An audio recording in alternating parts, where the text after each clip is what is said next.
Grebaguna eta manifestazio interprofesionala gaur Baionan 500 gora lagun bildu dira, besteak beste lansariak eta pentsioak emendatzeko eskatuz. Arratsaldeon eta Miarritzeko aireportuak aurtengo erronkak aurkeztu ditu, baita helmuga berriak ere, Frantziara bidaiatzeko, baina baita nazioartean ere, eta Mikel Ontsuain Azkaineko erlezaina Senegalen izan da berriki teknikak irakasten. Gure gaurko erreportai berezia izanen da.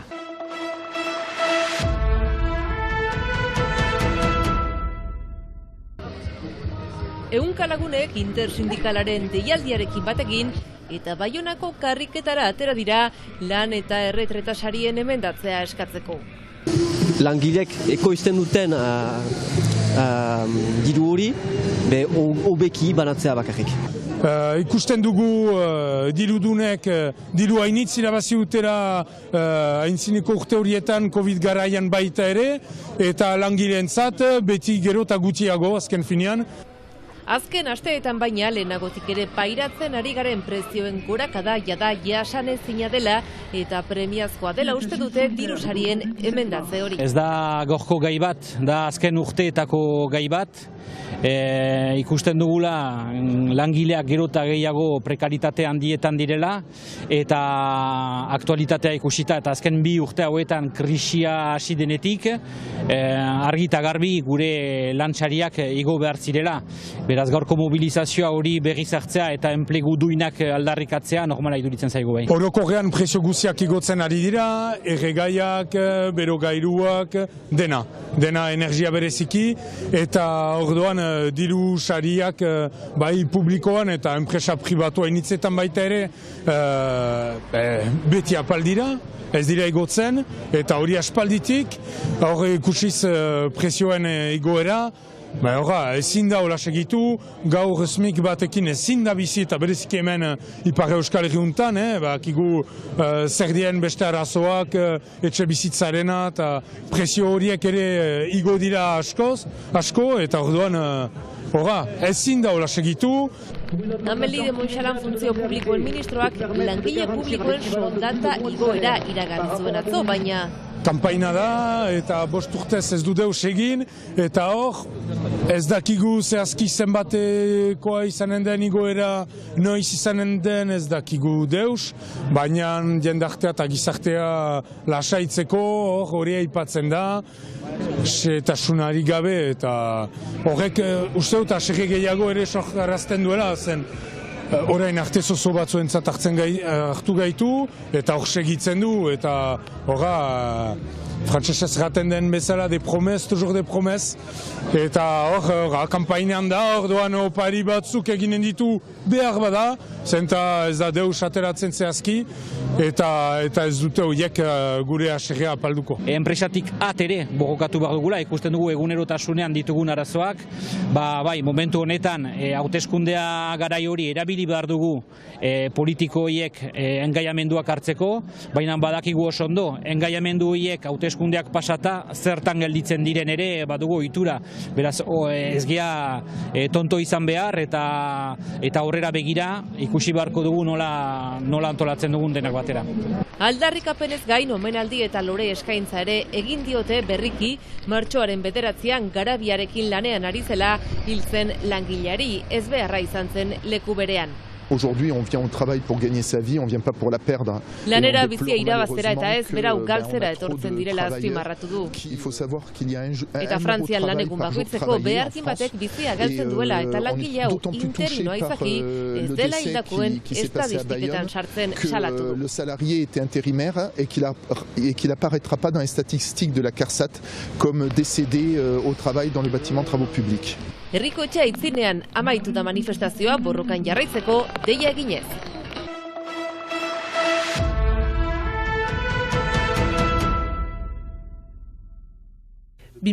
Bateko aktibitatearen bilana egiteaz gain, aurtengo erronkak zeintzuk diren azaldu dute Miarritzeko aireportuko ordezkariek. Hainbat berritasunekin datoz eta horiek lehen planoan jarri dituzte martxoaren 14ean eskainitako agerraldian. Frantziar estatu mailako berrikuntzak daude, Brest eta Gen adibidez. Berriz ere Lille eta Cannes proposatzen ditugu, orain arte ziurtatuak zirenak. Nazioarte mailan arrakasta handia duen helmuga ere, kasu honetan Alemanian, Cologne hiria. Berritasunak aparte, jazko aktibitateari su egiteko baliatu dute ekitaldia. Hegalaldi komertzialei dagokienez, 608.000 bidaiari izan dituzte. 2018ko aktibitateari alderatuz, 148 gutxiago. Jazko aktibitateari ekarritako onurak kontuan hartuta, eskaintza pribatuaren garapenari eutsi nahi diote arduradunek. Eskaintza pribatua garatzeko aukerak ditugu. Esoilik hegalaldiei dagokienez, baizik eta konpainia pribatuei eskaintzen aldiogunari begira ere. Azken 2 urteetan aireportuko partaiden laguntza eskatu behar izan dute. 2008an 2,5 milioi laguntza jaso ondotik, iaz diru laguntza apaldu zen trafikoa berriz egonkortu zelakoan. Eskaturiko laguntza 1 milioi batekoa izan zen 2008 batean. 2022ko berriz ere diru laguntza bat eskatu behar izan dugu. Pentsatzen dut azkena izanen dela, espero baitut berriz ere errekuperatuko dugula garapenaren erritmoa. Hain zuzen, 850.000 eta 900.000 bisitari errezibitzeak ahalbidetuko digu partaidei laguntzarik ez gehiago eskatzea. Aireportuko ordezkariek agerraldia baliatu dute webgunean topa daiteken berritasun bat aurkezteko. Ore webgunearen bidez parkinean tokia erreserbatzeaz gain, hegalaldien txartelak ere eros daitezke. Erosotasuna eskaini eta bidaiari gehiago erakartzeko xedea duen aldaketa.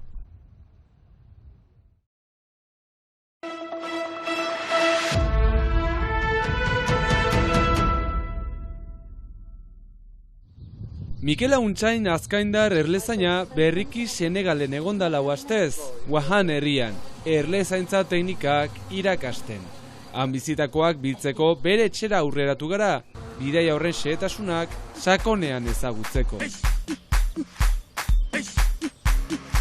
Ez dakite erleak azten. Guk leno egiten genuen bezala, ez tia biltzeko, edo inguruan diren arbolak denak erretzen dituzte, eta hola erleak eskapatzen dira, edo erleak berak hainbeste keztatzen dituzten, edo erretzen dituzte, erleak hil eta gero ez tia biltzen dute. Guk hemen egiten dugun lana erlezainek, erleak aztea ez tia biltzeko, eta erleak bizirik iraundezaten, hori ez dakite egiten. Eta beraz hori jo naiz erakastera, elkarte baten bidez, denen artean elkartearen bidez, eta elkarteak beraz pagatu dizkian erlauntzak, maduradoreak, ekstraktore txiki bat, eta helburua da gizon eta emazte horiek beren ogibidea egin zezaten horren bidez, zen bada manera.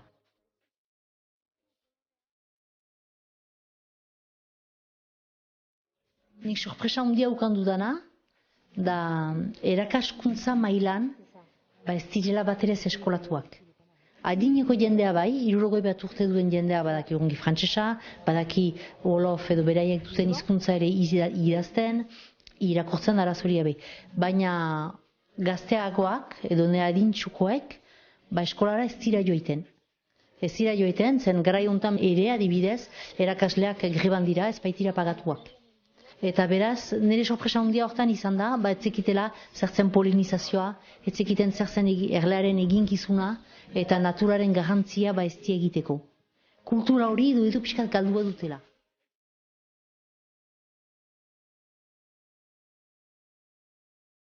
Ezagutza hori eskaz dute, baina han badute gero natura azkar bat, indarrez betea erle bikain ederrak, zinez nik sekulan ez ditut ikusi erleak hain indartsu.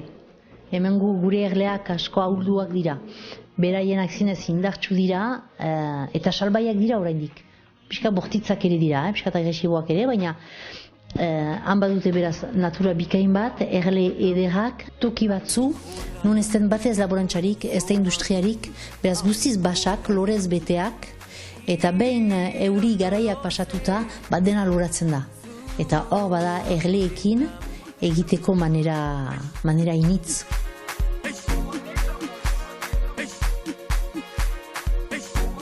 Horiek nire ustez itxaropena badute. Dutena eskaz dira medioak. Dirurik ez da. Hori da arazoa. Baina itxaropena eta lan egiteko gogoa eta gaitasuna, gurea baina asko zaundiago dute. Hortan ez dut dudarik. Baina medio eskasak dituzte.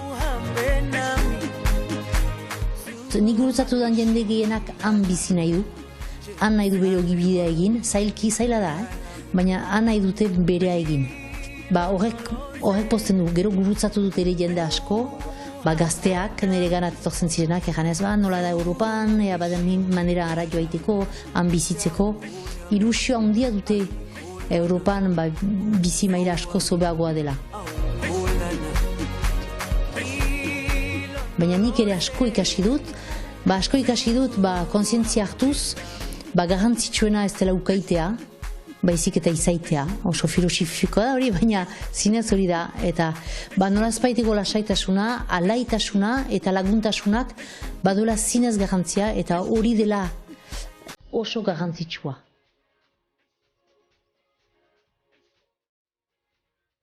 Mikelaren gogoeta eta irudi hauekin amaituko dugu gaurko saioa, ikus entzuleok, plazer baduzue, bihar arte.